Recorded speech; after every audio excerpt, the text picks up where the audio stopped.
Hey guys, it's Henatatto again. Just giving you, well, it's the first part of my series on Mod Nation races, and we will be building a Mod Nation races track.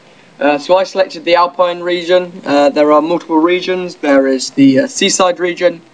There's the desert region and the jungle region, as well as the Alpine. And these are basically different biomes. And so you get, different looking scenery, but the actual tools themselves for building it all is the same. Anyway, you get a blank canvas, which is pretty sizable. I've just got a large brush on, so it doesn't make it look so sizable. And you can see I'm forming lots of mountains, and I do like mountains in the Alpine.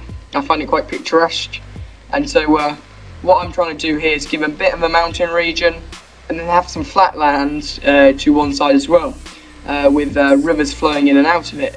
That was my kind of plan for the look of the actual map, as well as having lots of having it more kind of in the flatlands, more developed with roads, and having it in the mountains, wooden bridges and lots of other cool things. Anyway, so let's start off with, you lay your track, and that's me in my little cart. You can't really see it because it's so tiny in this picture. Anyway, so you come out as a bulldozer, and I'm doing free drive, which means I can go up and down, up and down. I don't have to stick with the scenery, which is good. Now I like this because, well, it allows me to choose where you're going for. So if you stick with the scenery, you can end up with some terrible tracks if you like putting scenery like I do. I prefer to put the scenery down first. Instead of building over the track. It just seems to help me. As if you're doing this, you don't have to do what I've done, but I like to. Anyway, so here I'm going up to the crest of the mountain, and I'm building I was trying to build a long straight road for me to jump in, and jumps in Mod Nation races are quite a big part of it.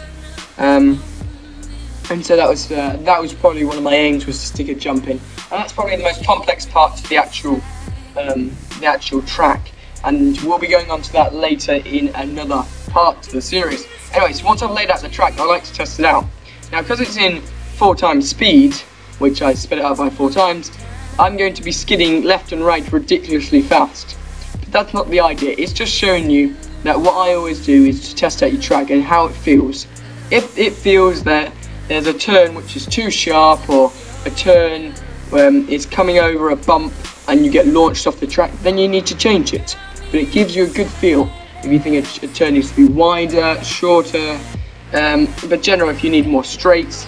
Anyway, so I selected that by accident, but that's repaved, means you can turn up the track, change the actual direction of the track, or change the actual track itself. Anyway, I'm on kind of like painting, the paintbrush tool, for painting bridges in and roads. Anyway, I thought of, as I said, putting a wooden bridge in, but I was trying to have a more developed area and a less developed area, meaning the mountain. So as I start off, I'm laying a dirt road, and then there's my first wooden bridge. And that's the idea. You go around with the brush and you lay your stuff. So there are 3 parts to the actual painting tool for the roads.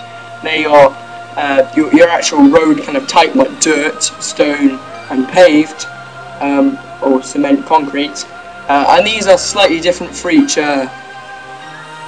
biomes. Some seaside has a very different, some very different paint kind of compared to the Alpine biome, for instance. Yeah, so there's bridges, so you can have bridges in, and the third option is fences, and fences are they're really for extra detail, and in this video we're not going to in this series we're not going to cover them, due to the fact that they take a lot of time to put in, and I don't think they're worth it for a quick video. Of course, this is going to be a short one, and if it goes successfully, we'll add more. Anyway, so I'm just coming up to my final tool. Well, actually, I'm just going to reconfigure this track quickly, and I will be explaining a tool in the next part, or in the next few parts anyway, and how this works. Anyway, I'm repaving it because I'm going to create a jump here, as I mentioned, or I'm not sure if I mentioned, yeah, and that's pretty much it. I'm trying to curve it exactly so it follows the straight line, so when I land, I hopefully jump over the first part of the track and land on the next part. As you can see, I'm trying to line it up. And then link it with the track. Please like, favourite and subscribe. Thank you very much.